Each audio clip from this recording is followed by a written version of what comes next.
こんにちは、かきです。ライブ配信や YouTube の収録をするにあたって、特に僕のような映像クリエイター、フォトグラファーは収録をするカメラにこだわりを持ちます。その反面、音の収録についてはおろそかになりがちです。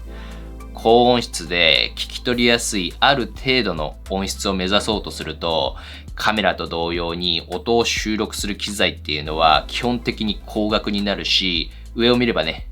キリがないし、マイクを1本買ったとしても追加で必要になる機材が山ほどあります。できるだけ簡単に、だけどプロの音質で、そして低価格で音を収録する環境を構築できるのが理想だとしたら、このファイファイン K688 はそれを可能にしてくれる選択肢の一つです。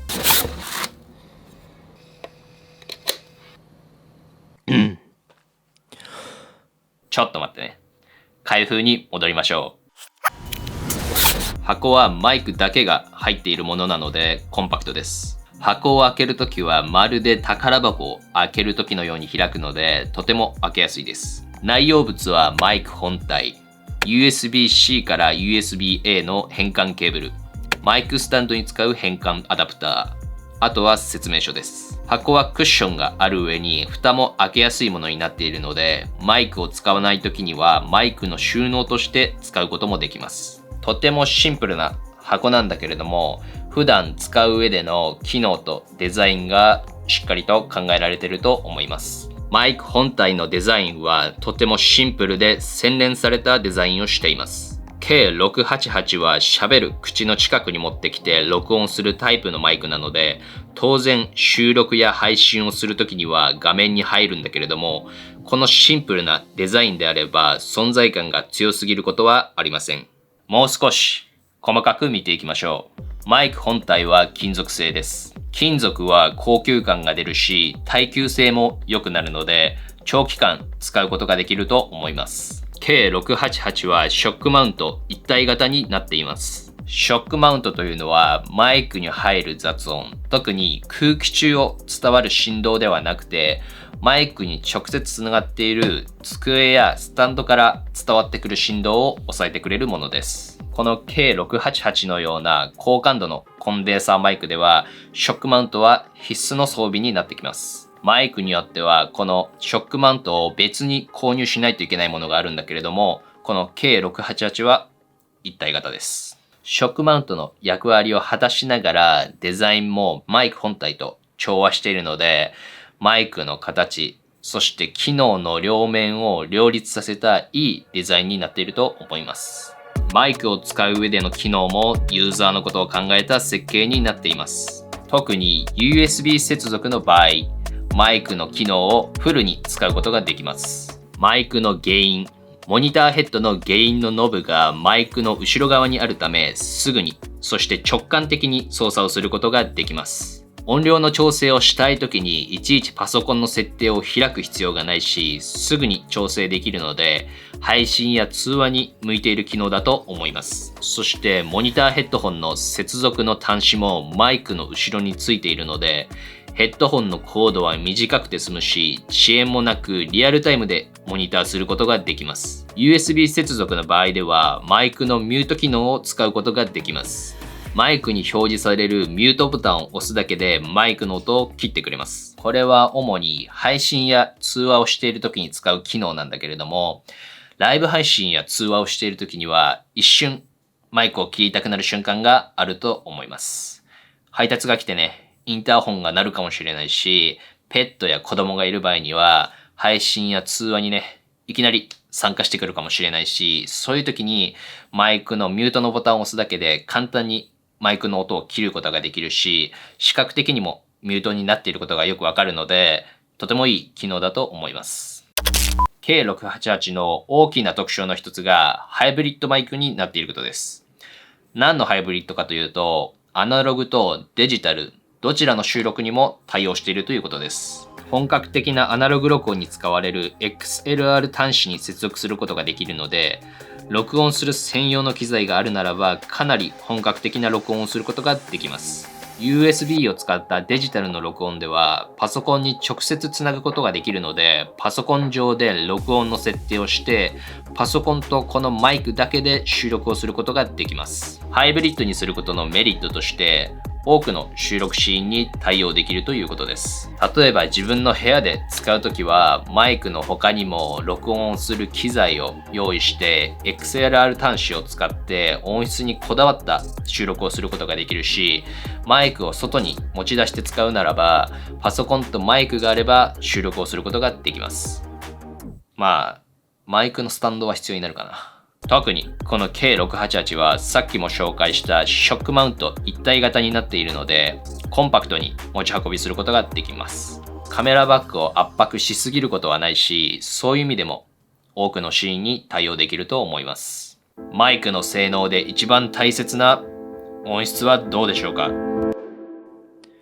音質はクリアで立体感も優れていると思います。K688 は単一指向性のダイナミックマイクになるので、マイクの目の前にあるものに集中して音を取ります。音声を取るためのダイナミックマイクの使い方の基本を押さえるだけで、普通に喋るだけで非常に高音質に音を収録してくれます。僕の個人的な感想としては、低音から高音まで強い癖がなくて素直に音を取ってくれていると思います。ミキサーで設定を変えなくても不自然な感じがするっていうことはないので、マイクで撮った音をほぼそのまま録音することができます。録音した音を後で編集ソフトで、例えばノイズ除去をしようとすると、音声の情報まで少し削られてしまいます。特に音声の情報が少なくて綺麗に取れていないデータだと、ノイズ除去をすると音声がかなり削られてしまうんだけれども、K688 はかなり高密度に声を取ってくれているので、編集への耐性もかなり強いと思います。マイクが不必要な音を拾いすぎてしまうものだと、外で車が通ったり、隣の部屋で物音がするだけでマイクがね、音を拾ってしまうんだけれども、K688 はマイクの指向性もしっかりしているし、ショックマウントも機能しているので、周りのいらない雑音っていうのをかなり軽減してくれます。大きな雑音がするたびに撮り直しをしないといけないし、撮り直しのできない配信や通話では特にね、周りの雑音っていうのに注意しなければいけないんだけれども、この K688 であれば特別ね、周りの雑音を気にするっていうことはしなくていいので、自分の喋りに集中することができると思います。今、これは XLR 端子ではなくて USB に接続をして録音をしています。さっきまではね、ずっと XLR 端子で録音をしていたんだけれども、ほぼ差は感じないと思います。USB 接続でも XLR どちらでもね、ハイクオリティな録音をすることができると思います。特に USB 接続は USB ケーブルをパソコンにつなぐだけで収録をすることができるので、XLR のね、ごついケーブルはいらないし、USB のね、端子を変換すればどんなパソコンにもつなぐことができるのでおすすめです。マイクの収録で気になるのが、ケーブルを接続した時に発生するノイズです。これは周りから出る雑音とは違って、マイクを接続するだけで発生してしまうノイズです。電磁ノイズとかいろいろな言われ方をするんだけれども、これはね、マイクに使われている部品の質が悪かったり、接続不良が起きてしまっている時に発生するものなんだけれども、この K688 であれば、ほとんど気にならないと思います。今僕が持っている XLR のケーブル3種類ぐらいで試してみたんだけれども、結果はね、全部同じような感じだったし、途中でね、ノイズが発生するっていうこともなかったので、かなり信頼性もあると思います。最後に、一番気になるところです。価格です。このスケールのダイナミックマイクで同じような音質、機能、クオリティを求めると、特に K688 のようなハイブリッドタイプのマイクになってくるとかなり高額になってきます。例えば同じくらいのスケールの手話の MV7 ではだいたい3万円くらいするんだけれども、このファイファインの K688 では約半分のね、1万5000円くらいで購入することができます。これだけの性能と機能、信頼性がありながらこの価格に抑えられているので、かなりコストパフォーマンスがいいと言えます。Amazon のページのリンクを概要欄に貼っておくので、チェックしてみてください。ファイファインの製品はコストパフォーマンスがいいっていうのも特徴の一つなので、自分の気になるものとかね、自分のニーズに合っているものを探してみるのもいいかもしれません。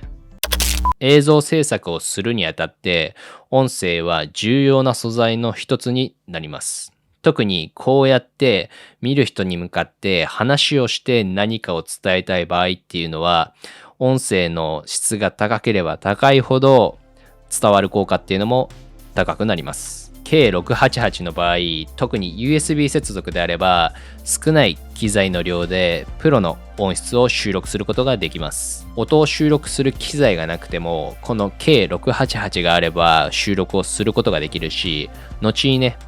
収録をする機材を増やして XLR 接続の環境を構築したとしても、この K688 であれば対応することができます。このマイク1本あれば長期間使うことができるし、いろんなシーンに対応することができるので、マイクを初めて買う初心者の人、そしてね、なるべく収録をする機材をコンパクトにしたい人に、この K688 をお勧めします。ファインファインさん、ありがとうございます。ちょうどね、音声の収録をするためのマイクの導入を考えていたところだったので、すごくタイミングが良かったです。この動画がいいと思ったらいいねお願いします。そしてチャンネル登録もお願いします。ではまた次の動画で会いましょう。バイ。